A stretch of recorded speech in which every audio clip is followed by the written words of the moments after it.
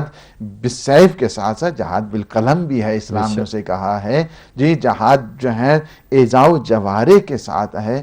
اسلام میں حکم جہاد ہے، تقاضا جہاد ہے، لیکن اذن قتال ہے اسلام کے نزدیک، اس کی طرف جہاں توجہ دینے کی ضرورت، اذن قتال ہے، یعنی اچھا، اذن دیا گیا ہے کہ اس وقت جب آپ کے اوپر مسلط کر دیا جائے، یعنی دفاع ہے اسلام کے نزدیک، اسلام کے اندر یہ نہیں کہ کسی کے اوپر اٹیک کر دیا جائے، اسلام کے اندر یہ کوئی کانسیپٹ نہیں ہے۔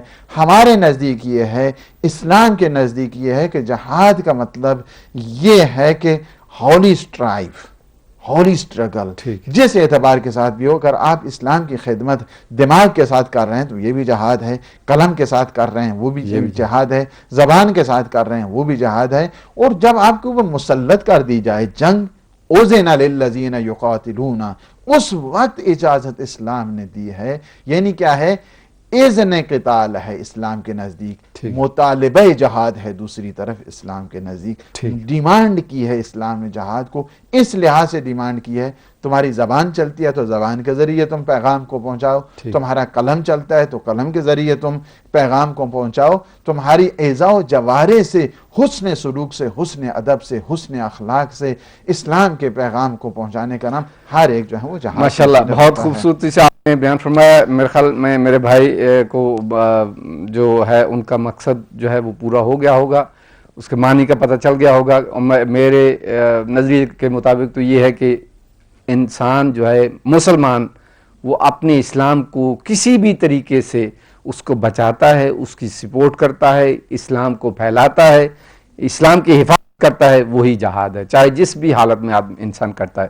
بہت بہت شکریہ آپ کی کال کرنے کا۔ تو ہم اپنے موضوع کی طرف چلتے ہیں جناب، کہ سیدہ زینب سلام اللہ علیہ کے بارے میں بات ہو رہی تھی کہ ان کی جو زندگی کے بارے میں، جو ان کی فضیلت کے بارے میں، یہ تو ہے کہ وہ ایسے گھرانے میں انہوں نے پرورش پائی کہ جو نور اللہ نور ہیں، جس میں کوئی کمی نہیں، طہارت کی کمی نہیں، عزت کی کمی نہیں، مرتبے کی کمی نہیں، اس کے یعنی ان کی جو ہے وہ پرورش اس ماحول میں ہوئی، پاک و طاہر ماحول میں، تو ان کو میدان کربلا میں اتنی جو ان کو اہمیت ملی اسلام کو بچانے کے سلسلے میں، ان کا جو سبق آیا گیا اسلام کے میدان میں، اس کے بارے میں ان کو کیوں اتنی اہمیت ملی، اس کے بارے میں کچھ بیان فرمائیں گے؟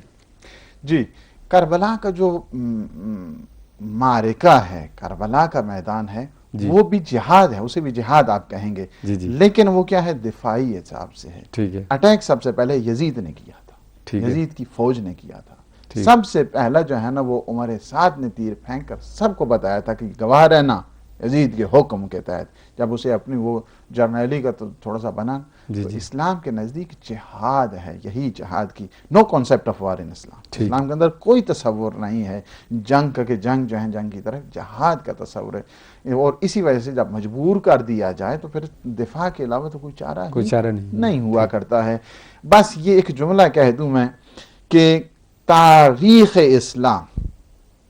اسلام اس وقت اور اسلام کے صحیح خد و خال ہیں، اور آپ دیکھ رہے ہیں، ملاحظہ کر رہے ہیں، یہ سارے کے سارے جتنے آئین اسلام اس وقت اگر نظر آ رہا ہے، تجلیات اسلام اس وقت نظر آ رہی ہیں، یہ سب صدقہ ہے سید الشہداء کے بے خون شک، کا، بے شک، اس بے شک۔ کربلا کی اس قیام کا، کربلا کی اس اپرائزنگ کا. اس وقت اگر آپ دین دیکھ رہے ہیں، تدین دیکھ رہے ہیں، شریعت دیکھ رہے ہیں، احکام دیکھ رہے ہیں، جی دیتے نصر حسین تو پڑھتا نماز کون؟ بے شک. مسجد کے سامنے تجھے ماتم ہے ناگوار، دیتے نصر حسین تو پڑھتا نماز کون.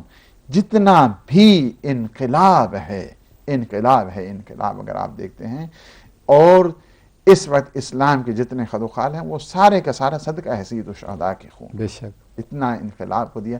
لیکن انقلاب لانا واقعاً مشکل ہے، لیکن اس سے زیادہ جو مشکل کام ہوتا ہے اس کی وہ حفاظت کرنا. انقلاب کیا پروٹیکشن کرنا بے اور شک. تحفظ کرنا، حفاظت کرنا.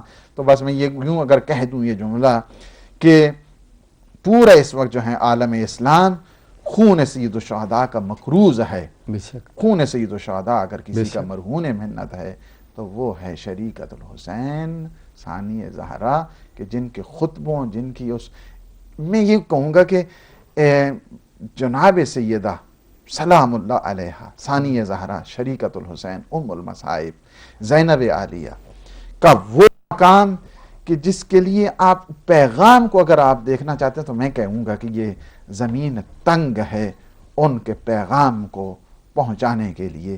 آپ یہ تصور کر سکتے ہیں کہ وہ بیوی کہ جو اس حد تک مصائب، شدائد، مصیبتوں میں گھری ہوئی ہیں، اور تمام اہل بیت کے جو پسماندگان ہیں ان کی وارث ہیں، اور اس کے باوجود یہ کہہ رہی ہیں کہ ربنا تقبل منا ھذا القربان. واقعاً انسان آئے اور اوج معرفت کو سیکھنا چاہتا ہے، اوج کمال، اوج عرفان کو سیکھنا چاہتا ہے.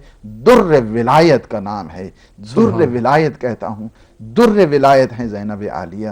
لہٰذا اس دنیا کے اندر یہ زمین تنگ ہے ان کے پیغام سے کہ جس نے اتنی دکھیاری بھی جن کو ہر دم دکھ دیکھا. کیا ہے؟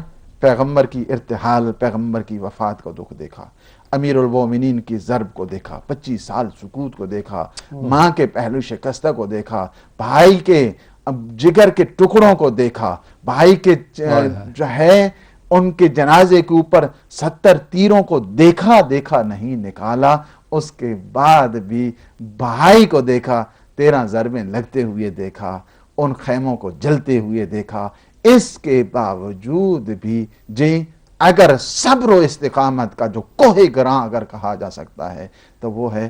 اور اس خیمے جلنے کے باوجود میں یہ کہوں گا، یہ میں تصور بھی نہیں کر سکتا ہوں کہ جب خیمے جل رہے ہیں اور بی بی آ کر پوچھ رہی ہیں بازو ہلا کر سید سجاد بتائیں جل کے مر جائیں یا باہر نکل جائیں. میں یہ نہیں کہتا ہوں، یہ مسئلہ تو مجھ جیسے ناقص اور جی ناچیز کو بھی یہ مسئلہ پتا. میں نہیں کہتا ہوں کہ مسئلہ پوچھا، نہیں، بی بی وہاں کے اوپر اذن جہاد لے رہی ہیں. بیٹا آپ یہ بتا حکم معصوم کی پاسبانی کس انداز کے ساتھ ہے. یعنی یہ ہے کہ مسئلہ مجھے پتا ہے لیکن جہاد کے لیے حکم امام چاہیے، حکم امام لے کر.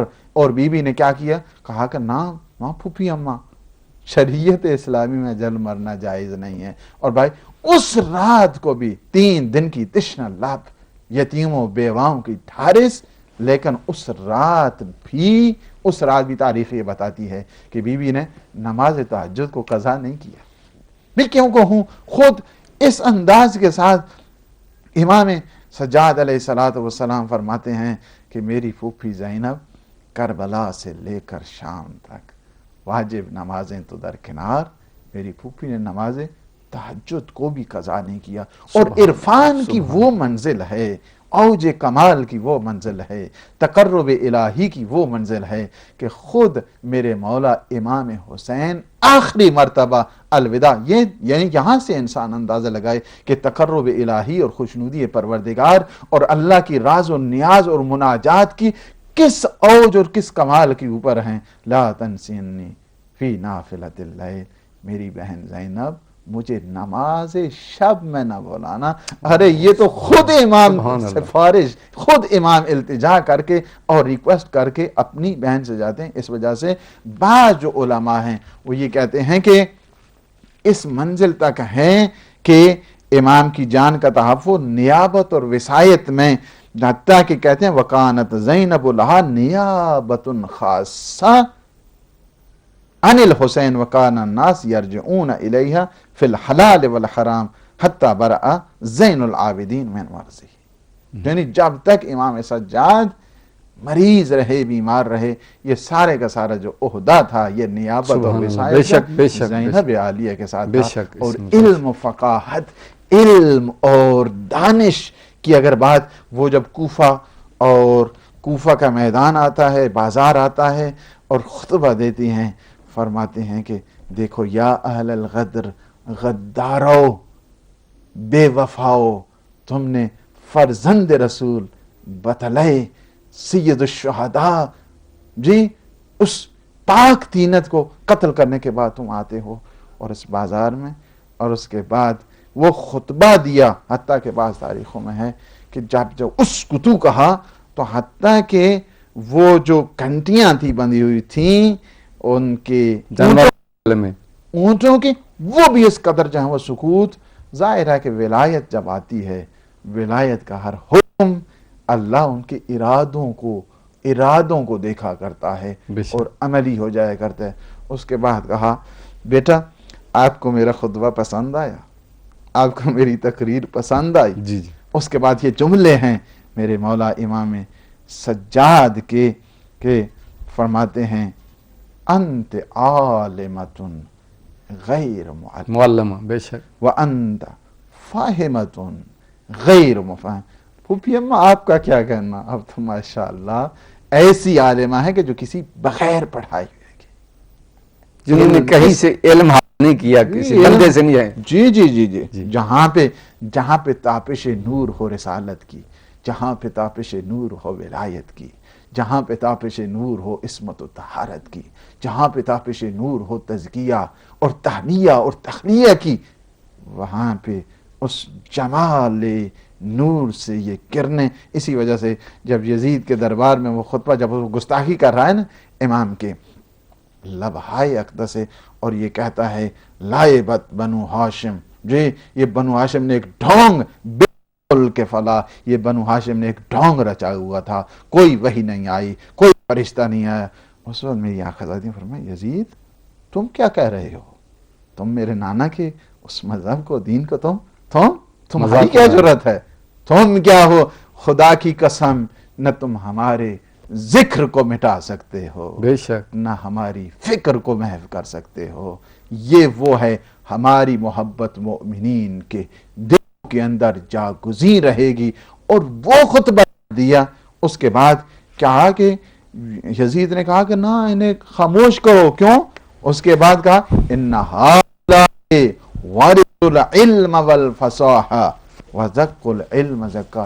یہ تو علم اور فصاحت میں تو یہ خاندانی ہے، انہیریٹنس ہے ان کا، یہ تو سینہ بسینہ انہیں آ رہا ہے، لہٰذا ان کے سامنے بولنا یعنی علم وراثت میں ہے ان کی.